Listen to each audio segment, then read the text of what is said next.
Hello guys, मेरा नाम है महेंद्र और आप देख रहे हैं स्पीड माइंड।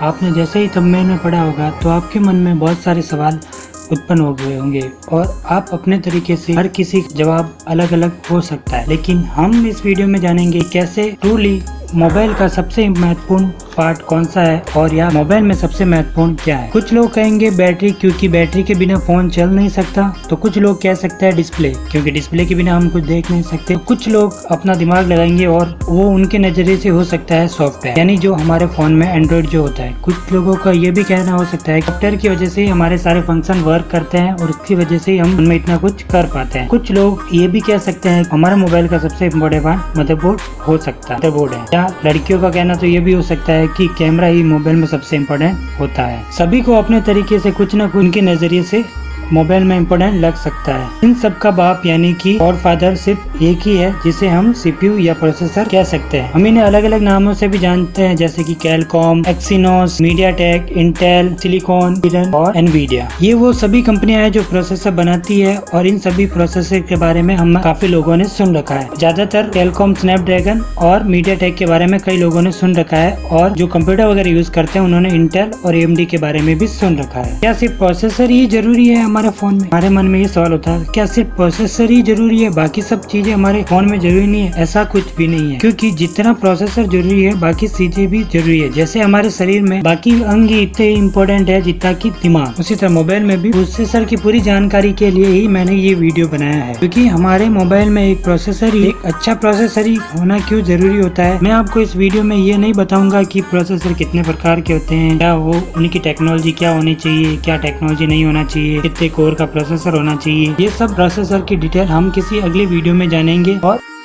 पूरा जरूर देखना, क्योंकि आधा अधूरा अगर आप देखोगे तो आपको इसमें आधा अधूरा ही ज्ञान होगा, जो कि ना आपके काम का है और ना किसी और के काम का है। और फिर आप उसी आधा अधूरे ज्ञान से किसी न किसी को बांटोगे, हो सकता है किसी को गलत नुकसान भी हो सकता है। प्रोसेसर इतना महत्वपूर्ण क्यों है, इसको हम अपने शरीर के साथ समझते हैं। जैसे हमारे शरीर चलाने के लिए मस्तिष्क दिशा निर्देश की जरूरत होती है, वैसे भी मोबाइल को चलाने के लिए, मोबाइल की सारी एक्टिविटी एंड वर्क के लिए भी प्रोसेसर बहुत महत्वपूर्ण है। अगर आपके मोबाइल में एक अच्छी डिस्प्ले चाहिए तो इसके लिए भी आपके मोबाइल में एक अच्छा प्रोसेसर होना चाहिए, क्योंकि प्रोसेसर पर ही निर्भर करता है कि आपके मोबाइल में कैसी डिस्प्ले लगेगी। अगर आपको एक हाई क्वालिटी की डिस्प्ले चाहिए तो उसके लिए आपके मोबाइल में उसके कंपेटेबल प्रोसेसर भी होना चाहिए। अगर आपके मोबाइल में रैम कैसी लगेगी, जैसे कि DDR2, DDR3, DDR4 या फिर 4GB, 8GB, 16GB कैसी रैम लगेगी, ये भी आपके प्रोसेसर पर ही निर्भर करता है। आपके मोबाइल में कैमरा कैसा लगेगा, या वो कितने मेगापिक्सल का कैमरा लगेगा और उसकी क्या क्वालिटी होगी, उसकी फ्रेम रेट क्या होगी, उसकी पिक्चर क्वालिटी क्या होगी, ये सब भी प्रोसेसर निर्भर करता है किसी और चीज पर। बैटरी चाहे आप कितनी भी अपने फोन में mAh की लगा लीजिए, लेकिन उसकी लाइफ प्रोसेसर पर ही निर्भर करती है। अगर आप सोचते हो कि आप अपने फोन में 6000 mAh की बैटरी लगा लेंगे, उससे आपकी बैटरी, फोन की बैटरी ज्यादा चलेगी, तो ऐसा कुछ नहीं। बैटरी बैकअप भी प्रोसेसर पर ही निर्भर करता है, क्योंकि प्रोसेसर ही ये डिसाइड करता है कि किस टाइम कितना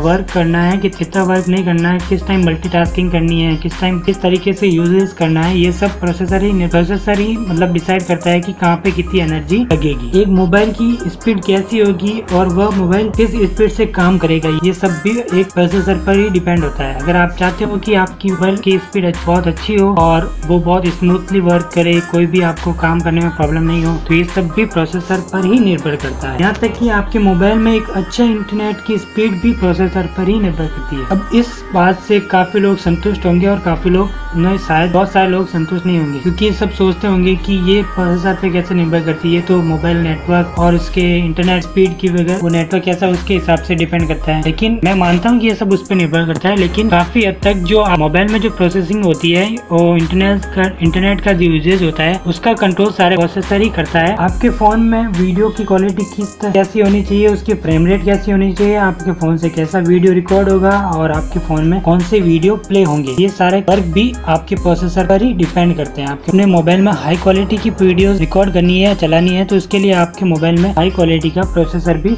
होना चाहिए। आपके मोबाइल में गेम प्ले कैसा होगा ये भी आपके प्रोसेसर पर ही निर्भर करता है। ये काफी लोगों को पता होगा कि हैवी गेम या स्मूथली गेम प्ले के लिए आपको अच्छी क्वालिटी का प्रोसेसर होना जरूरी है। यहाँ तक कि आपकी बैटरी बैकअप के लिए भी प्रोसेसर पर ही निर्भर होता है। आपका अगर बैटरी बैकअप भी आपको अच्छा चाहिए तो उसके लिए आपके पास एक अच्छा प्रोसेसर होना चाहिए। आपका बैटरी बैकअप भी इसका मतलब प्रोसेसर पर ही निर्भर करता है। आपके मोबाइल की लाइफ कितनी होगी ये भी प्रोसेसर पर ही निर्भर करता है। आपके मोबाइल में कैसा प्रोसेसर है इस पे ही आपके मोबाइल की लाइफ डिपेंड होती है। आपके मोबाइल में डेटा ट्रांसफर की स्पीड भी प्रोसेसर पर ही डिपेंड होती है। मतलब आपके मोबाइल में जो एक मोबाइल से दूसरे मोबाइल में डेटा भेजने की स्पीड, जो डेटा ट्रांसफर की स्पीड होती है, या फिर मतलब आपका मोबाइल का हर वर्क प्रोसेसर पर ही डिपेंड करता है। ये होता है कि हर पार्ट का वर्क अलग अलग होता है, हर चीज की अपनी इम्पोर्टेंस है, लेकिन जो सारे वर्क होते हैं आपके मोबाइल में वो सिर्फ प्रोसेसर पर ही डिपेंड करते हैं। वो कैसे वर्क करेंगे, कैसे वर्क नहीं करेंगे, कौन सा वर्क कितनी स्पीड से होगा, किस काम को लिए, किस ऐप के लिए, या फिर